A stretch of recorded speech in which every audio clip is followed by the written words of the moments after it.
Welcome to our first video podcast or video blog, whatever you want to call it. My name is Eric Ekstrand, and I am the president, owner, videographer, editor, everything under the sun, and all things in between for CentralMediaServices.com. Central Media Services provides video streaming, live video streaming, video production, photography, and video editing for all your multimedia needs. And today we're going to take an opportunity to talk a little bit about the new Tricaster Mini.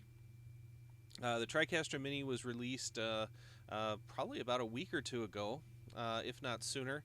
And when I first saw the information on it, I was pretty darn excited, to be honest.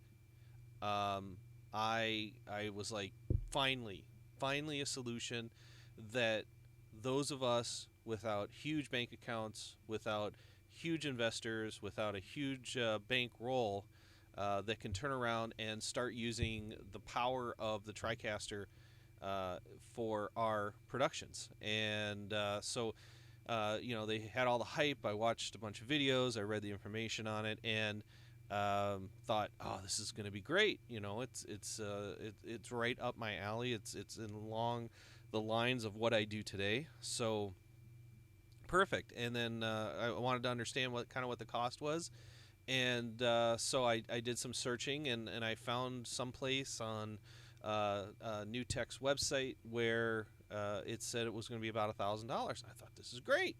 This is awesome. It's in my budget, and I can use it. But I quickly found out, as you can see here on the screen, it's not $1,000. It's closer to $6,000, which is about the price of the Tricaster 40, which is an entry-level small portable device. And so I'm not sure exactly where Telecaster or NewTek, or the Tricaster and NewTek is coming from with taking a device and charging so much for it. Now, the nice thing about all the cost aside, the biggest issue here is the fact that it's $6,000, but it's a small portable studio in a box. I mean, the press that I have seen for it is pretty cool. The spiel is that you can do this, put up a portable studio within 5 minutes. And if you go out to NewTek's website, you can see all the features associated with it, which are pretty darn cool. The features associated with it are just pretty awesome. So you have 4 HDMI inputs. Let's stop that. You have USB ports for more media, images. You can put your video clips up there. 2 screens to output to projectors or other screens, an Ethernet port, and then monitor ports for everyday computer monitors. This is, I think, the Mini 4S. This has a built-in LCD screen for viewing the live video output. And then where the money is that you've got plug-and-play inputs for up to 4 HDMI camcorders, and a 1/4-inch jack for plug-in microphones, and 1/4-inch jacks for headphones and sound systems. So, and it's a relatively small box, right? So, but the problem is it's $6,000. I'm not sure exactly who they're marketing this to, but I'm sure that they've got smaller companies. But the thing is, you can get a Tricaster 40 for the same thing. And so the question is are you saving money on the cameras? Is that what they're hoping to do? If you get a camera with an SDI output on it, you're looking for anywhere from $2,000 to $3,000 at minimum for an HD camera. If you went with an SD camera, you're going to get them for a little bit less, but not by much. So, what is this for? I mean, the selling point of this is that you can set up a studio in less than 5 minutes or 5 minutes, and that's great and wonderful. But the problem is that who's going to afford this? I was really disappointed when I saw the price point on this, and because I've been in the market to build my own system. Currently, I use an i5 laptop with a AverMedia game portable device for my HDMI inputs, and then USB for other web cameras or what have you.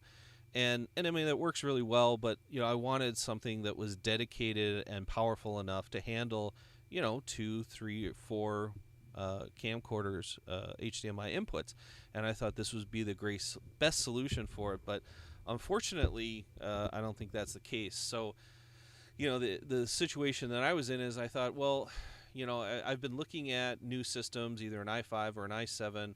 The new 4th generation i5s and Intel chips are out, and those are pretty powerful. And information I've been reading from other blogs is that an i5 can handle a HDMI full 1080p connection without any problems doing streaming and recording. So I went through and I went to Micro Center's website, and I was curious to see how much it would actually cost me to build something similar to the Tricaster Mini, but maybe not as expensive. And so what I came up with is a device that's around $700. If you add in 4 Blackmagic HDMI capture cards, you are looking at another $500. So around $1,300-$1,400, you could build your own system that would support Wirecast, obviously, and handle everything that you want to do with it. Now, I'm not using Wirecast Pro. I'm using just the standard Wirecast. So I'm looking at already $400 or $500 for that. But if you go through here, I mean, this really, the guts of it is, I've got a Asus motherboard here that has 4 PCIX ports on it, so that I can put in 4 cards. No, I don't want to chat. So I can put 4 PCI cards in here. I have HDMI inputs, so that'll allow me to at least put a webcam or 2 on there. So, and I don't want to overload the bus. It's already got built-in video. Shouldn't really need to add anything to that. Even if I do, that's just going to cut down on the number of HDMI capture cards that I put in here. If I really wanted to go fancy, I could buy a Blackmagic that supports up to 4 SDI inputs. But since I'm trying to keep it similar to what the Mini has, we're gonna keep on this. So if I go into my cart again, so I looked at this case, and if you look at this case, and I'll open it up in here, it has the dimensions on it, which essentially is, I had to actually do the calculations, but 404, that's about 15 inches, 359 is about 14 inches, and then I think this was about 9 inches, if I remember correctly. Yep. So you have a case that's relatively small, has a small footprint, can support up to 4 additional cards into it, and if you'll see here, I just did 8 gigs of RAM, a 1 terabyte hard drive, a nice fan, and the nice thing about this case is it comes with fans, case fans, so that's kind of nice. And then Windows 7, which is about $100 there, and you might be able to get an OEM version a little cheaper than that. So I kind of just went with what they recommended, and then the 600 watt power supply for $70, and then the processor is an Intel 5 4th generation, 3.7 gigahertz. So you're getting 2 cores but 4 threads.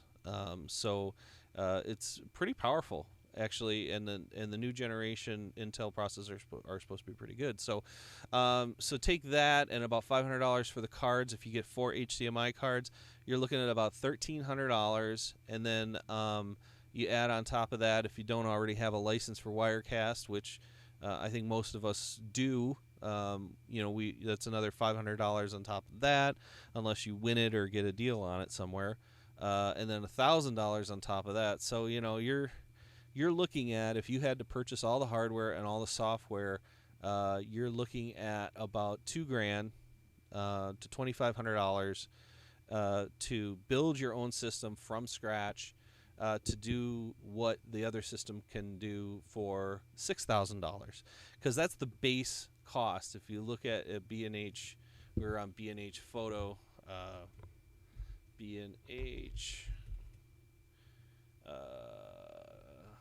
Tricaster here, mini. Is this it? So you look at this, it's $6,000. Now that includes everything, but you still need the monitor, you still need your keyboard, your mouse, and so you're fine. You're going to have those things then. So really, what are you getting out of this? You're getting here. You're getting a case. Just the hardware alone, you're doing about $1,300. Another $500 to $1,000. That's $2,300. So $2,500, and you're getting pretty much everything you get in the Tricaster Mini for a lot less. So there's something to be said about simplicity here. If I had $6,000, would I go out and buy one? Absolutely. If I had $6,000, I'd go out and buy one. I don't have $6,000, so I'm not going to go buy one. I'd rather, at the stage of my company and as we get started here, we do a lot of conferences, we do meetings and presentations. Doesn't require a significant amount of horsepower. We do football and hockey and other sporting events, and that takes a little bit more horsepower because there's a lot more going on the screen. Even things like this are pretty laid back. So, would a Tricaster Mini work for that? Absolutely. Would it have all the power that I needed? Absolutely. But just with the specs here that I put together on the fly, with having Micro Center build this and test it and put it all together for me, I don't know. I think I'd be more inclined to just purchase something like this with the warranties and knowing that I can, even this board here, if I wanted to, I could turn around and put an i7 in it later and know that I would have that extra horsepower that I needed. And, I could turn around and take this. This actually has, the motherboard has the capability of having two ATA cards in it, or two, drives in it. So I could turn around and add an SD drive onto for the boot drive and have this be just for storage, and I'd be set, right? And the other thing with the Mini is, there's two different versions. The first version I think has 750 gig drive in it. It's a single drive. The 4S, which is what's showing here, has two drives in it, and so I think they're mirrored, so you have some security there. But honestly, when you're sitting there streaming, most of the time I'm taking this video and I'm putting it on YouTube, or I'm sending it to the customer, putting it on a DVD, or backing it up anyways when I get back home. So, really, do I need all of that drive space in there? Nah, not so much. Most of the time, videos I'm doing, I throw it on a jump drive and I back it up when I get home. So, really, when it comes down to it, this is probably the best, most economical way to go the way of a Tricaster Mini with the same power and features that it has. Obviously, it's not going to have everything, but I think, in the end, you're going to do about 80% of what the Tricaster Mini is doing in something like this. So, and you could even go smaller than this. This is not a mini case.